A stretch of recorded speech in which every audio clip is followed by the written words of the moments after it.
Hello everyone. ఈ climate అయితే tea కాఫీలని demand చేస్తుందండి. చాలా కూల్గా ఉంది కదా. మీరుండే ప్లేస్లో వెదర్ ఎలా ఉందో కామెంట్ చేయండి. అసలు ఎంత తాగొద్దు అనుకున్నా కానీ క్లైమేట్ అయితే ఫుల్ డిమాండ్ అనమాట.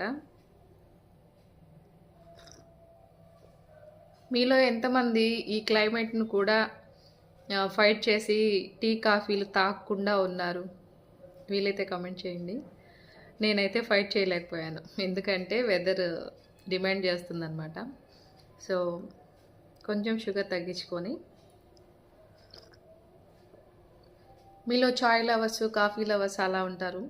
మా సైడ్ అయితే టీ అని అంటారు, చాయ్ అనడం చాలా తక్కువే, టీ అనే అంటారు ఎక్కువ. సో నాకు కూడా టీ అని పిలవడమే ఇష్టం ఉంటుంది. మీలో ఎంతమందికి టీ ఆర్ కాఫీ ఏది ఫేవరెట్? వీలైతే కామెంట్ చేయండి. ఈ క్లైమేట్ అయితే ఫుల్ డిమాండ్ చేస్తుంది కాఫీ ఆర్ టీ. నాకైతే మోస్ట్లీ టీనే కొంచెం ప్రిఫర్ చేస్తాను, బట్ సమ్టైమ్స్ చేసుకోలేనప్పుడు కాఫీ అయితే ప్రిఫర్ చేస్తాను అనమాట. Have a good day. Thank you.